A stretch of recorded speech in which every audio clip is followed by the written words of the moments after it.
At 72, Daniel Robles thought he understood hurricanes better than most men his age. For 3 decades, every storm that had threatened his small coastal town had followed the same familiar script. The warnings, the empty grocery shelves, the sirens echoing off the houses. And then, almost predictably, the storm would turn just enough out to sea to spare them. A long night of rain, a few fallen branches, and the same shared relief the next morning. That old pattern was the only reason he didn't rush when the alert arrived that afternoon.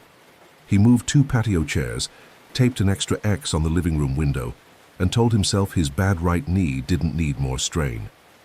The community shelter was only 6 blocks away. If things truly got dangerous, he could still make it in time. He always had.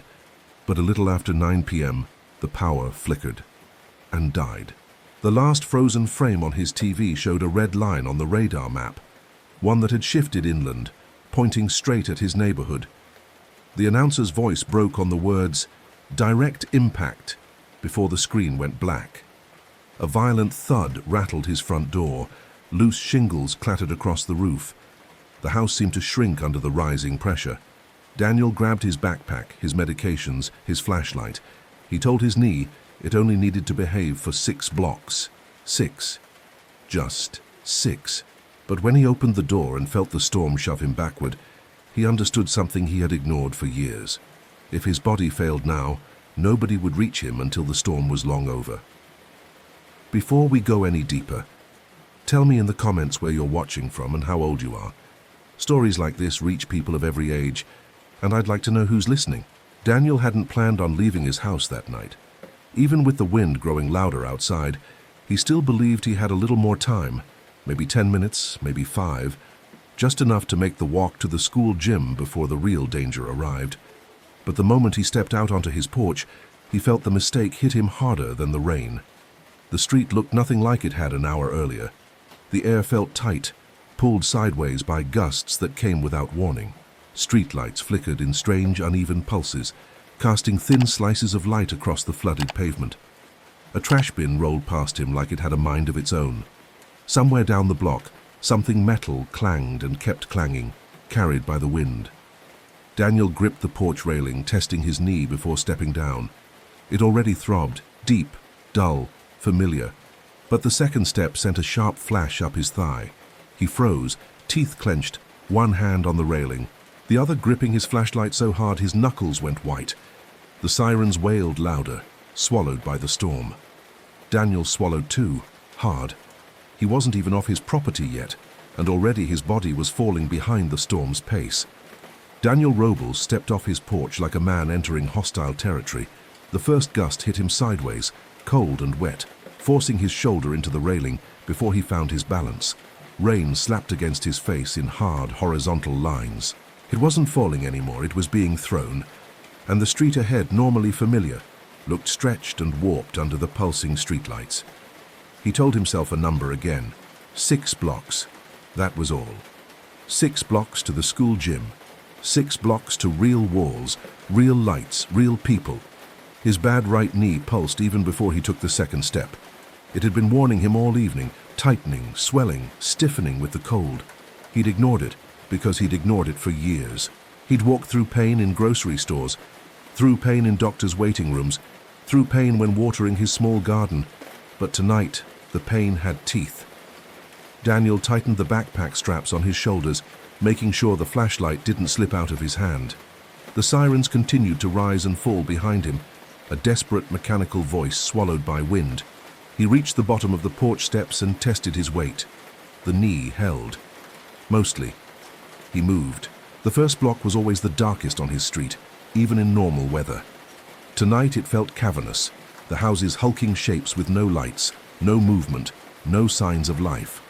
A garbage bin rolled across the asphalt, bounced against a curb, and then spun in a tight, frantic circle before the wind shoved it onward. Daniel flinched when something metallic clanged behind him. He didn't look back. Looking back made people slow down. Slowing down was a luxury for people whose storm wasn't arriving block by block. The rain made the pavement slick. Twice his left foot slid forward farther than intended, and twice he steadied himself against fences. Each time, his bad knee quivered, sending warning pulses upward. He cursed under his breath. Halfway through the second block, the wind shifted, not gradually, not politely. It slammed into him from the front, bending his raincoat against his chest and almost lifting the bottom of it. He leaned forward instinctively, making himself smaller, bracing against the pressure. His breathing turned shallow. His flashlight beam jittered along the sidewalk, illuminating puddles, branches, fallen shingles. He wasn't alone on the street. He could hear someone farther down, shouting something lost in the wind, but he couldn't see them. The darkness swallowed everything more than 20 feet away. Then it happened.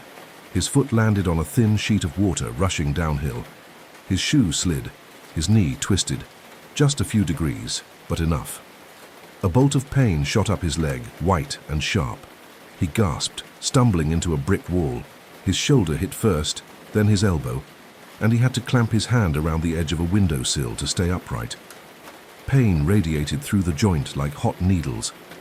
"Not now," he muttered, half a prayer, half a command. He closed his eyes. He counted to 3. 1, 2, 3. The pain settled, not gone, never gone, but lowered enough for him to breathe again. He pushed away from the wall and took another step. His knee screamed. He took another anyway. 6 blocks. He could do 6 blocks if he had to. People had survived worse with less. A transformer exploded somewhere behind him. Bright light, then a hollow bang that echoed through the houses.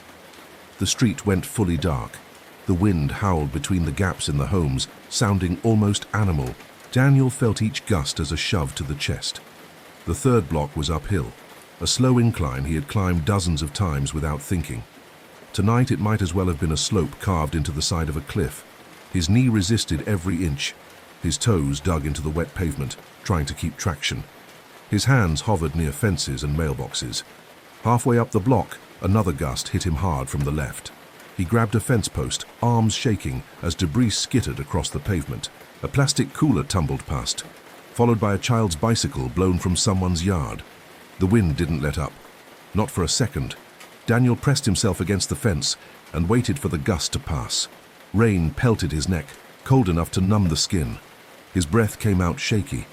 He forced his leg to straighten and pushed himself forward again. He passed the Ramirez house. He remembered seeing them loading their truck earlier, kids crying, the father shouting instructions. They had begged him to leave with them. He had told them he'd catch up. He hadn't. Another block. He crossed it slowly, carefully, step by step, checking every foothold like the ground itself might betray him. His knee had begun to swell. He could feel the tightness increasing with each movement. He clenched his jaw and pressed on. When he reached the 5th block, he saw the outline of the school through the thick rain. The gymnasium lights were on, humming with generator power. The glow was blurry, flickering through sheets of water and wind. It felt impossibly far, even though it was just across one more street. Daniel paused at the intersection. The wind there was stronger, no houses blocking it. He staggered backward as the first gust hit him. Then another, then another. The open space acted like a funnel, pulling the storm straight toward him. He raised his arm to shield his face and stepped off the curb. His knee buckled instantly. This time he couldn't catch himself in time. He fell sideways into a shallow gutter, water soaking through his pants, cold enough to send a violent shiver through him. His flashlight spun out of his grip and landed several feet away, beam pointing into nothing. He tried to roll to his side, but his knee seized completely, locked tight, like a rusted hinge. For a moment he lay still, rain pounding his back, wind pushing him down, chest tight with panic. He tried again. His leg wouldn't bend. He couldn't stand. A car alarm wailed somewhere. Another transformer blew. The storm was fully here. Daniel pressed his palms into the ground, pushed up with his arms, and dragged his bad leg behind him. The movement sent fire up his thigh, but he kept going. He crawled toward a street sign, grabbed it with both hands, and used it to pull himself upright. He nearly slipped twice, but he stayed standing. 1 block, just one. 1 block to the gym. He limped forward, leaning heavily on the sign until he had to let go. The wind pushed against him with every step. His leg trembled violently, threatening to collapse. He focused on breathing, on balance, on not falling again. When he reached the school gate, a large metal sign slammed against the fence, startling him so badly he almost lost his footing. He forced himself forward, through the gate, across the courtyard. The gym doors shook under the storm, but they were still open. A volunteer inside spotted him. "Hey, sir, over here!" Daniel took 3 steps, then 4, then 5, each one agony. The last step nearly sent him to the ground again, but the volunteer burst through the door, grabbed him under the arms, and dragged him inside just as a violent gust slammed the door behind them. Daniel fell onto the floor, chest heaving. He had made it, barely, and his knee had almost decided the rest of his life for him. The door slammed shut behind them with a force that rattled the metal frame. For a moment, the sound of the storm outside swallowed everything. The whine of the wind, the sharp blasts of debris striking the building, the hollow vibration of something heavy rolling across the courtyard. Inside, the gym lights flickered, powered by a backup generator that hummed like a tired old engine fighting for breath. Daniel Robles lay on the floor just past the entrance, chest rising and falling in ragged waves. His right knee throbbed so violently it felt alive, pulsing in its own rhythm, refusing to let him ignore it. Water dripped from his jacket, forming a small, growing puddle beneath him. "Easy, sir," the volunteer said, kneeling beside him. The man couldn't have been more than 30. His name tag read Lopez. "Let's just get you sitting up." Daniel tried to nod, but the muscles in his neck were shaking.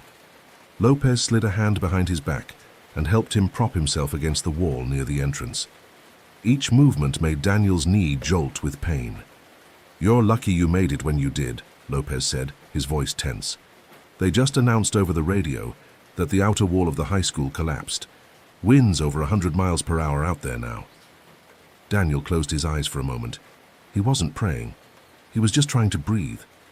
When he opened them again, the gym came into focus. Rows of cots lined the floor, some occupied, some still empty.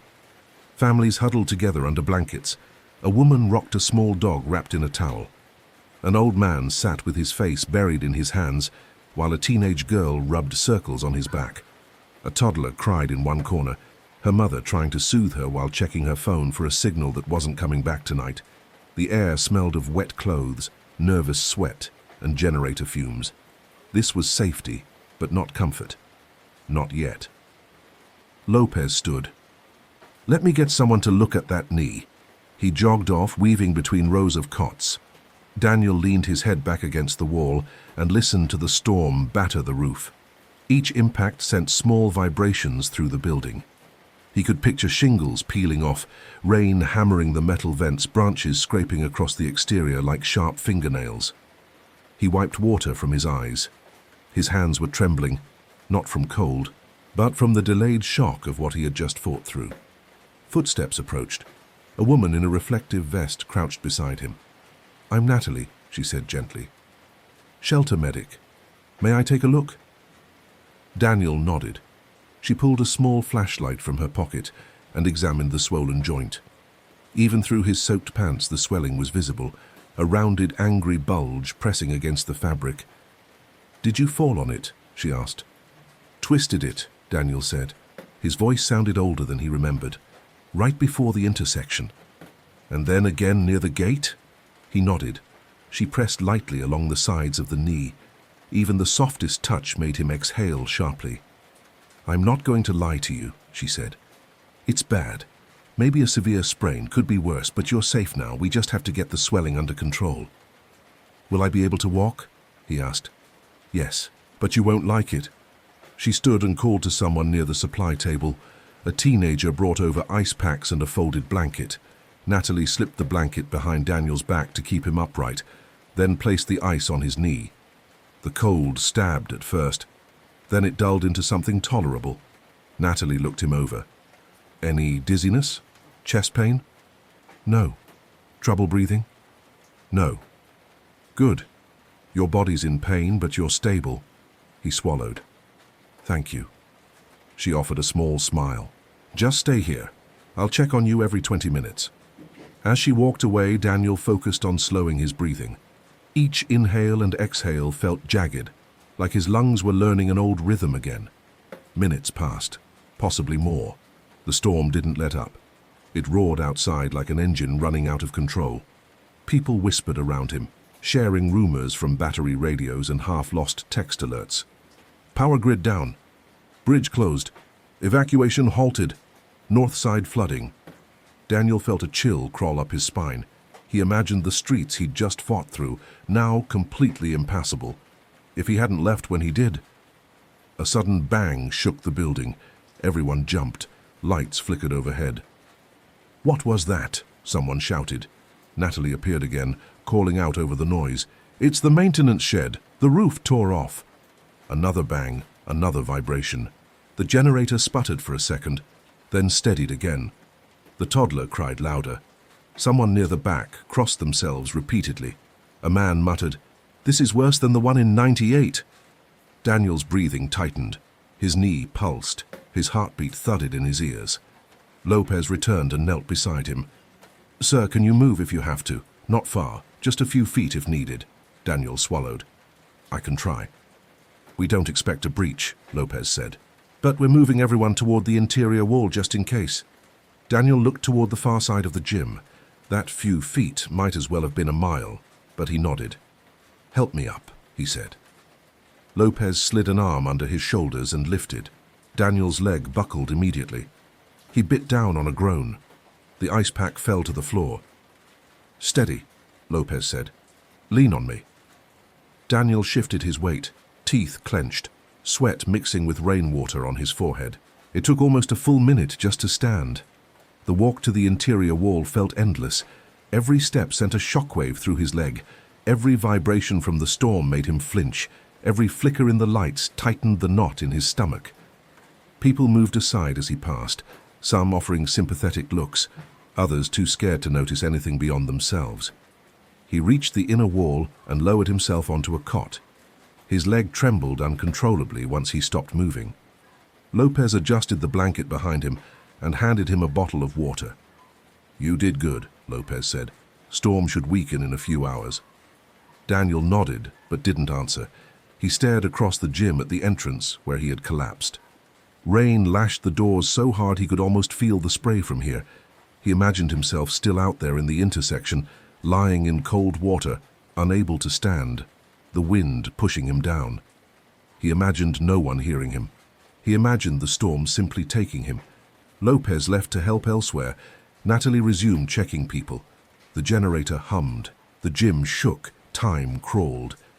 Daniel clenched the blanket in his fists. He had always believed storms turned away. He had always believed he had time. He had always believed he could push through pain. Tonight, the hurricane and his own body had proved him wrong. And the night wasn't over yet. The gym lights dimmed again, dropping the room into a trembling half-darkness before the generator steadied. A collective breath swept through the shelter.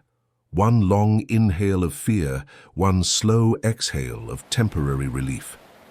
Daniel Robles opened his eyes, unsure how long they had been closed. His knee had gone from throbbing to a kind of deep, heavy ache that felt fused to the bone. He sat upright on the cot, back supported by a wall that pulsed with each impact of wind outside. The storm had begun to hit in waves, moments when it eased into a distant roar, followed by sudden blasts that shook the windows and made dust fall from the rafters. Every time the wind built up, the people inside lifted their heads, anticipating the next blow like animals sensing a predator nearby. Daniel tightened his grip on the blanket over his lap. Natalie had said the worst would pass in a few hours, but worst felt impossible to measure from inside a building that shook like this. Somewhere on the roof, metal scraped against metal. A boy of maybe 9 or 10 sat on the cot across from him, legs drawn up to his chest, arms wrapped tightly around them. His mother whispered to him, stroking his hair. With each crack of thunder, the boy flinched. Daniel watched them for a moment before looking away. Fear looked different on everyone, but it was unmistakable. He shifted his leg carefully. The pain flared immediately. He froze. Even the small movement sent heat crawling up his thigh. The joint felt swollen enough to tear the fabric of his pants. "Don't move it too much," Natalie said from behind him. He hadn't noticed her approach. She crouched beside him again, checking the tightness around the swelling. "If you push it now, you'll regret it for weeks." Daniel nodded, jaw clenched. "How long until this calms down?" She sighed. Hard to say. Storm pressure drops, temperature drops, joints swell more. Unfortunately, weather like this hits older injuries hard. He let out a humorless laugh. Always does. Natalie softened her voice. You're safe here. That's what matters most right now. Safe. The word felt fragile. Natalie moved on to check an elderly woman near the corner. Daniel leaned his head back and listened again to the sounds the building made. It wasn't just the storm hitting the exterior.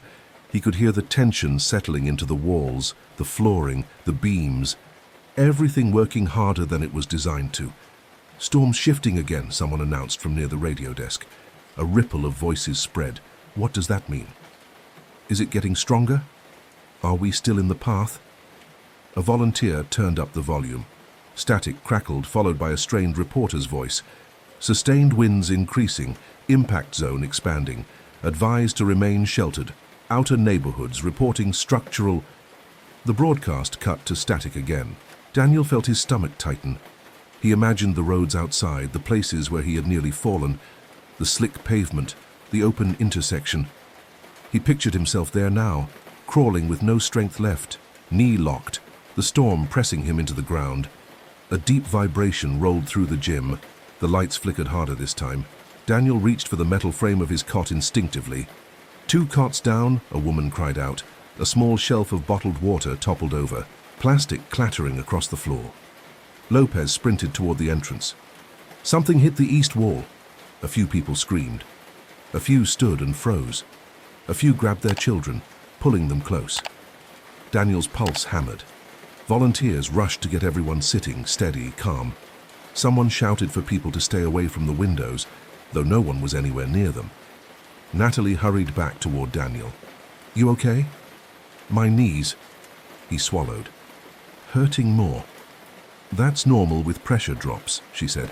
She pressed fresh ice against the swelling. Tell me if this gets unbearable. He nodded, the cold bit deeper than before. His breaths came shallow.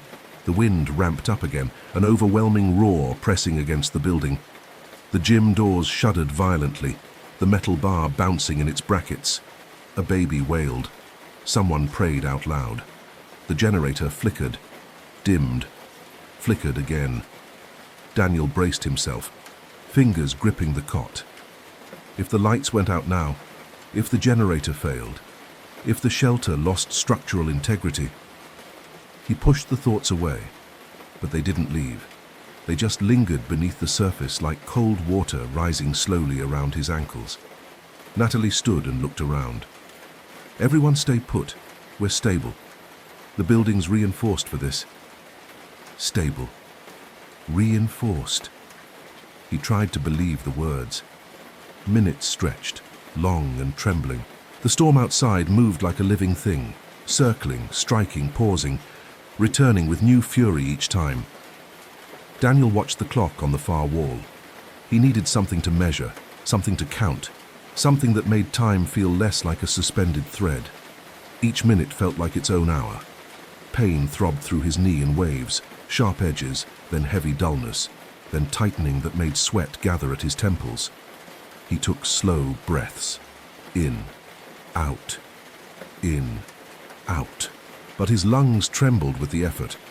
Then the next sound hit. A ripping crack so loud the entire room jolted. The roof trembled overhead. Dust rained down. Someone screamed near the middle rows. Cots shook. The gym lights flickered violently, plunging the room into a strobe-lit panic. Lopez yelled from the entrance, "It's the storage annex, the roof peeled off." No one spoke after that. The silence inside wasn't quiet. It was fear being held in people's mouths, fear gripping their ribs tight. Daniel felt a chill run through him that had nothing to do with the ice on his knee. Natalie returned again, kneeling close. Deep breaths. You're okay. He tried, but his chest felt small, compressed. I shouldn't have waited, he said suddenly. The words leaked out before he could swallow them.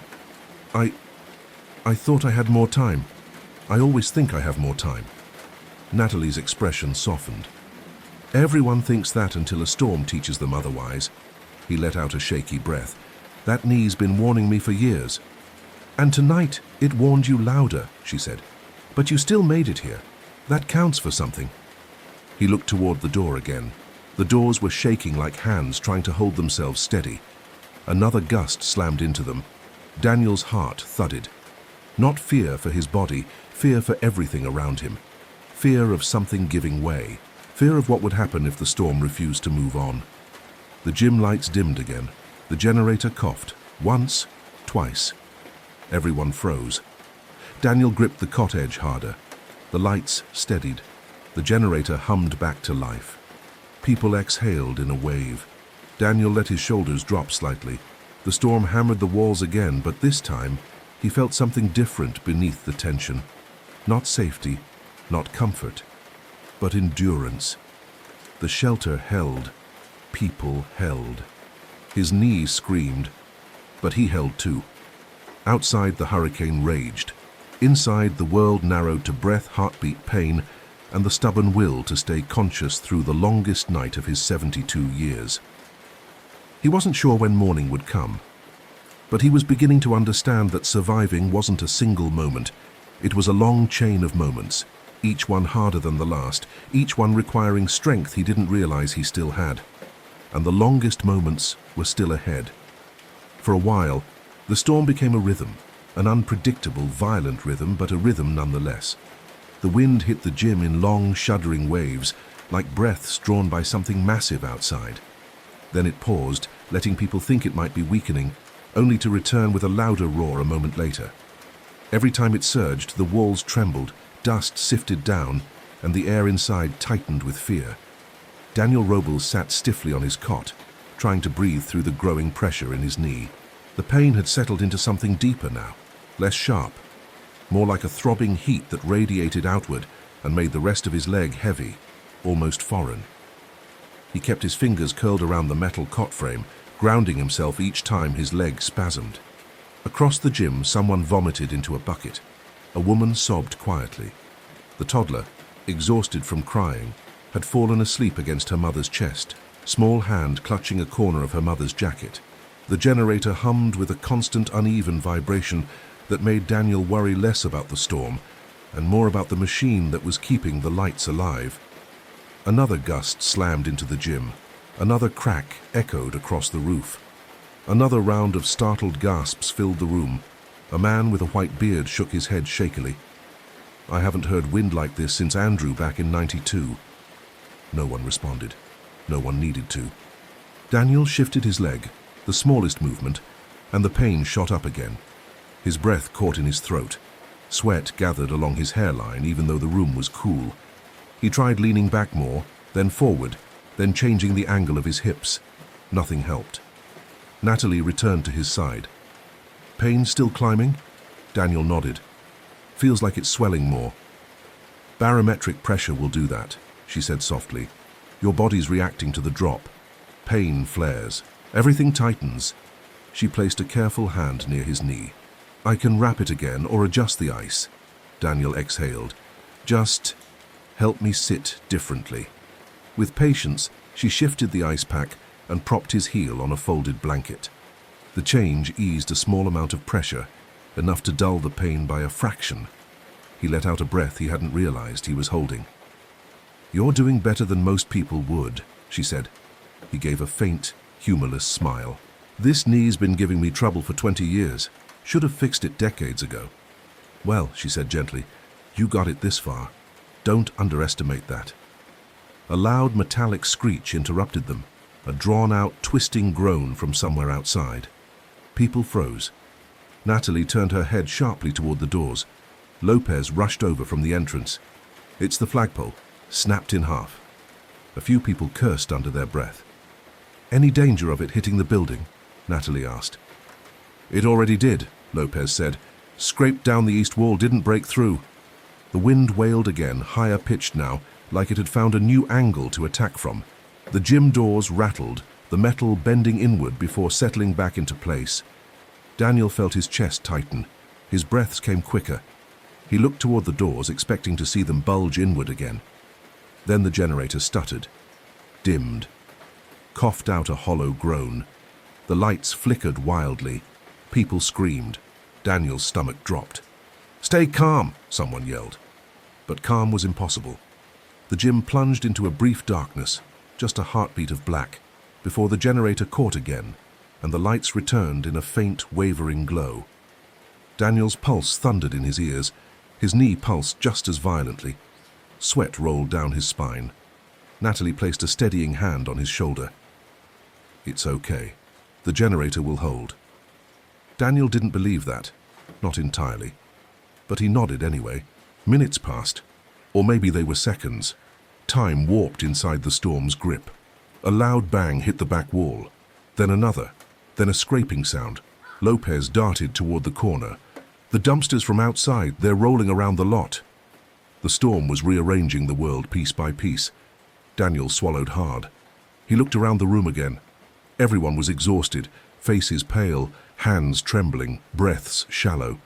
Fear, when stretched long enough, became something else. Not panic, not hysteria, a kind of numbness that held people in place. His leg cramped again. He gripped the cot frame, teeth clenched. Natalie turned back to him. "Try slow breaths. Deep, steady." He obeyed. It helped, a little. Outside, the wind howled. Inside, the generator hummed unevenly. Daniel stared down at his leg, swollen under wet fabric, and felt a bitter wave of frustration wash through him. All his life he had pushed through pain, kept moving when it hurt, ignored the warnings his body sent. Tonight the storm made sure he couldn't ignore anything.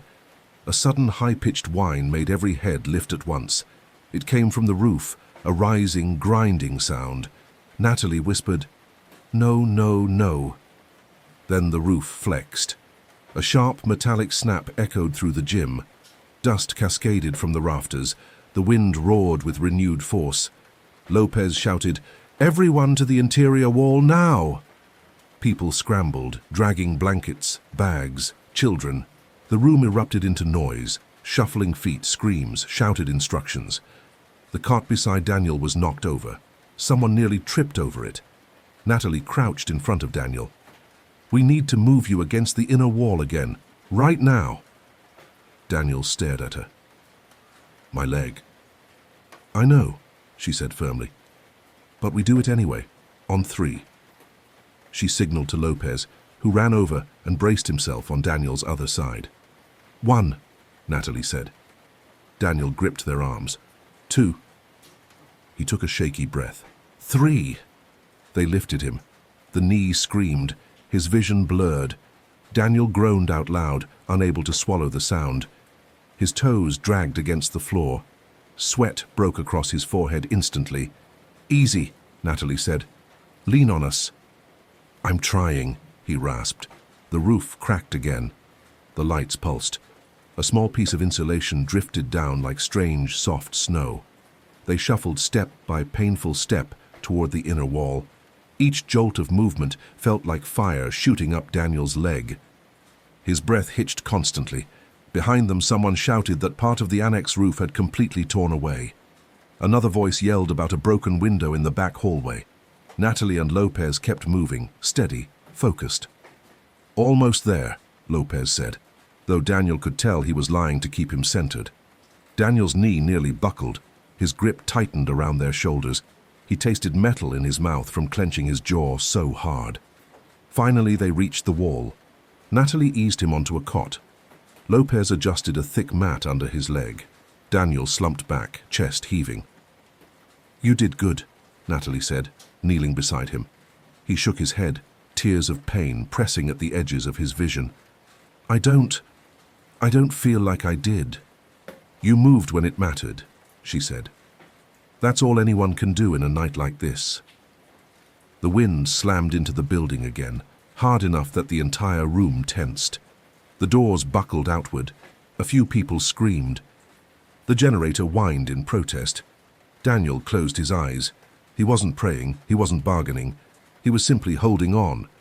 He expected fear to spike again, but instead a strange clarity settled over him. The storm outside was stronger than anything he'd heard in years. His leg was worse than it had ever been.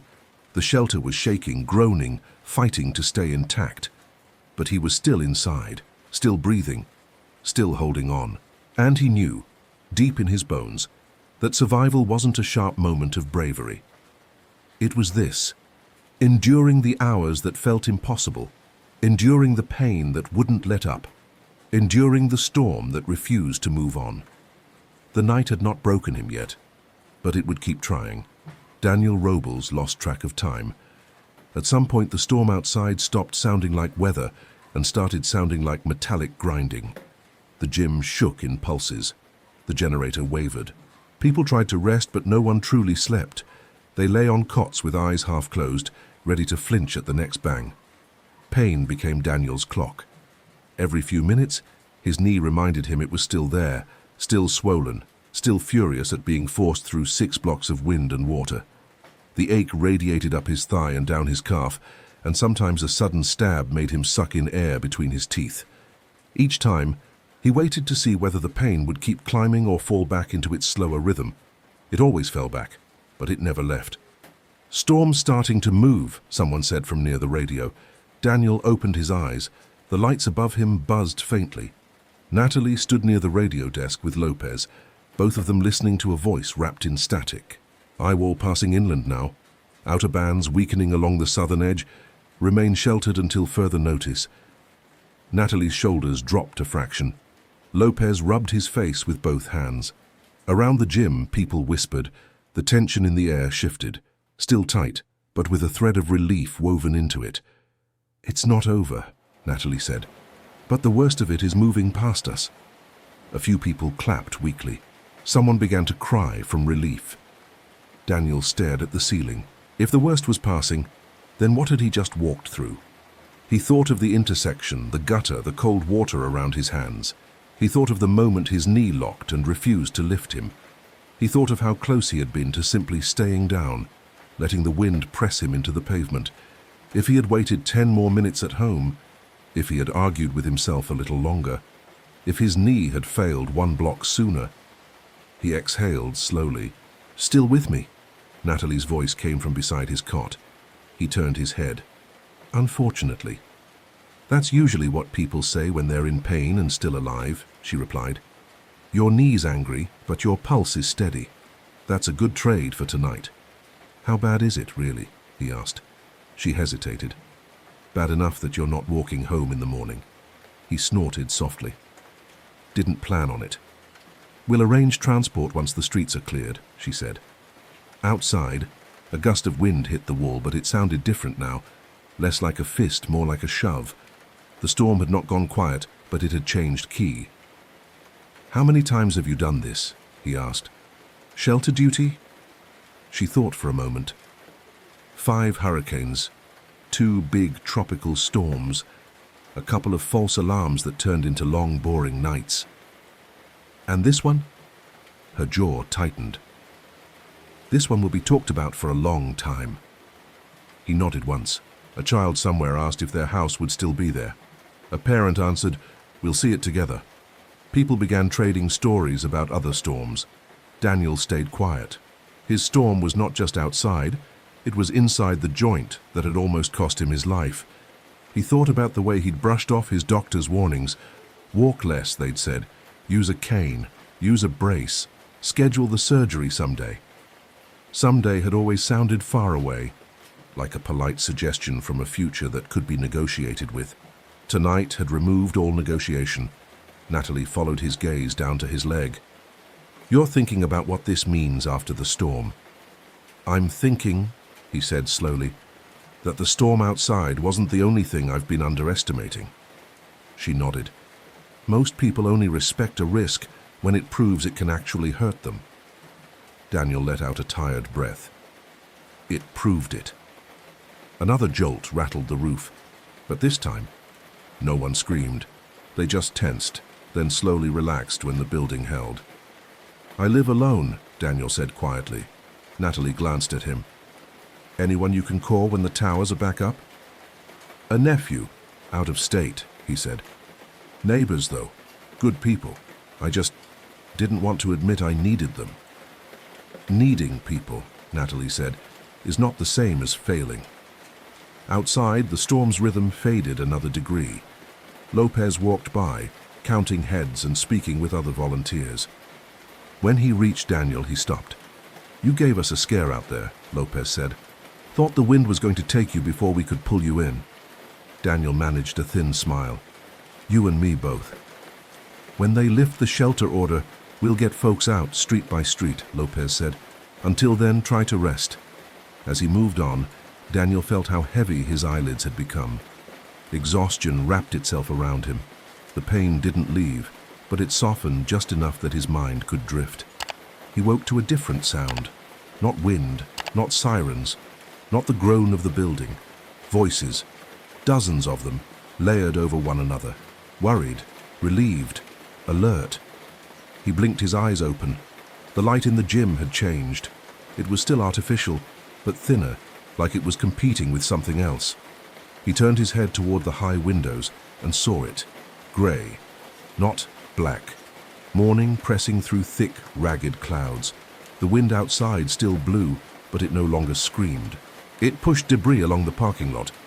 The roof no longer shook with each gust. Natalie stood near the doors, talking to a firefighter in full gear. Lopez clapped his hands once. Listen up, everyone.